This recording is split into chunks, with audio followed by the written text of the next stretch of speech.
पाकिस्तान जमीन से घुसने की कोशिश तो करता ही था, लेकिन अब वो समुद्र के जरिए यानी पानी के रास्ते भी घुसने की कोशिश कर रहा है। लेकिन उसकी इस कोशिश को पकड़ लिया भारत के डॉर्नियर ने। जी हाँ, भारत ने उसकी इस कोशिश को पकड़ लिया, इसके बाद उसे खदेड़ दिया उसकी सीमा में। खदेड़ने वाला जो विमान था वो था डॉर्नियर 228। तो आज हम बताने वाले हैं आपको कि आखिर ये विमान इतना खास क्यों है और नेवी में ये क्या काम करता है, या फिर नेवी के अलावा ये और क्या कुछ कर सकता है। इसकी जानकारी हम आपको देने वाले हैं। सबसे पहले समझ लेते हैं कि पूरी खबर क्या थी पाकिस्तान की घुसपैठ वाली। दरअसल बताया गया पाकिस्तानी नौसेना का जहाज आलमगीर अपनी तरफ से दोनों देशों के बीच समुद्री सीमा रेखा के पार भारतीय जल क्षेत्र में घुस गया था। इसके बाद तुरंत जैसे ही पता चला, भारतीय इंडियन कोस्ट गार्ड्स के डॉर्नियर विमान ने इसका पीछा किया, जो आसपास के एयरपोर्ट से समुद्री निगरानी के लिए रवाना हुआ था। पाकिस्तानी युद्धपोत को पीछे हटने पर इसने मजबूर कर दिया। आपको बता दें कि डॉर्नियर पीएनएस आलमगीर पर मंडराता रहा और यहां तक कि उसकी मंशा जानने के लिए उसे अपने रेडियो संचार सेट पर कॉल करने की कोशिश की, लेकिन पाकिस्तानी कप्तान ने पूरी तरह से चुप्पी बनाए रखी और कोई जवाब नहीं दिया। सूत्रों ने बताया कि डॉर्नियर ने पाकिस्तानी युद्धपोत के ठीक सामने 2 या 3 बार उड़ान भरी, जो कुछ समय बाद अपनी तरफ से पीछे हट गया, ये अच्छी तरह से जानते हुए कि उसकी उपस्थिति का पता डॉर्नियर को चल चुका है। दरअसल डॉर्नियर 228 को बनाया है हिंदुस्तान एरोनॉटिक्स लिमिटेड ने, और इसकी जो खासियत वो ये है कि ये एक सर्विलांस निगरानी वाला विमान है।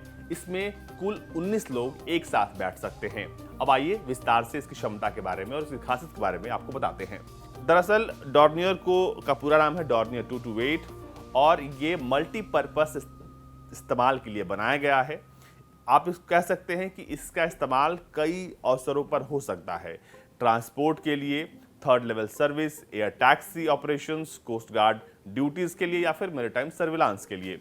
अगर हम इसके एक्सटर्नल डायमेंशन की बात करें तो इसका विंग स्पैन जो है वो 16.97 मीटर का है, जबकि इसका ओवरऑल जो लेंथ है वो है 16.56 मीटर और जो ऊंचाई है वो है 4.86 मीटर।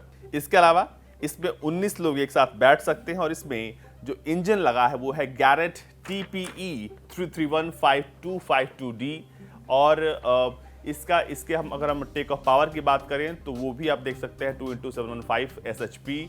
और प्रोपेलर टाइप की बात करें तो इसमें हार्जेल के 4 ब्लेडेड प्रोपेलर लगे हुए हैं। और इसके अगर हम कार्गो डोर की बात करें तो 1.6 इंटू 1.3 मीटर का वो डायमेंशन है। इसकी जो फ्यूल कैपेसिटी है वो है 2250 किलो और जो पैसेंजर डोर जो बना हुआ है उसका जो डायमेंशन है वो है 1.3 मीटर इंटू 0.64 मीटर। इसके अलावा ये प्रति घंटे जो है वो 213 किलो पेट्रोल जो है प्रति घंटे उसकी खपत ये करता है। खासियत ये भी है कि ये शॉर्ट टेक ऑफ और लैंडिंग कैपेबिलिटीज में माहिर है, इसीलिए आपने देखा होगा हाल ही में इसने अपनी जो कमर्शियल उड़ानें शुरू की हैं इसमें वो उन दुर्गम इलाकों में जा रहा है जहां पर रनवे काफी छोटे हैं, वहां पर ये इजीली लैंड कर सकता है और वहां से इजीली टेक ऑफ भी कर सकता है। इसके अलावा हमने मैक्सिमम जो टेक ऑफ वेट की बात की, जब ये मैरीटाइम रोल में होगा तो वो होगा 6400 किलोग्राम। इसकी जो मैक्सिमम स्पीड होगी वो होगी 428 किलोमीटर प्रति घंटा। और जब हम इसके कम्यूटर यानी कि जब इसका इस्तेमाल लोगों को या फिर यात्री या फिर कमर्शियल पर्पस से किया जाएगा, तब इसका जो वजन होगा, जो मैक्सिमम टेक ऑफ वेट होगा वो होगा 6200 किलो और मैक्सिमम रेंज जो स्पीड होगी उसकी वो होगी 333 किलोमीटर प्रति घंटा। और जब ये क्लाइंब कर रहा होगा तो उस वक्त जो लैंडिंग वेट होना चाहिए वो होगा 6100 किलोग्राम प्रति घंटा। ये विमान बेहद खास इसलिए भी है कि इसका कई तरह से इस्तेमाल किया गया है। अगर आप कंपनी की वेबसाइट पर जाएंगे तो उसमें बताया गया है कि इसका इस्तेमाल जो है वो maritime surveillance, pollution prevention, troop transport, aerial survey, search and rescue, commuter transport, calibration of airport, navcom aids, remote sensing applications, casualty evacuation, executive transport, cargo and logistics support.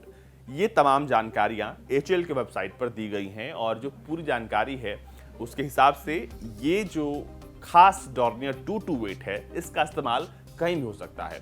खास तौर पर इस इंडियन कोस्ट गार्ड इसका इस्तेमाल इस वक्त surveillance के लिए कर रहे हैं और ये भारत का स्वदेशी विमान जो है उसने पाकिस्तान को एक बार फिर सामने से पीछे ढकेला है।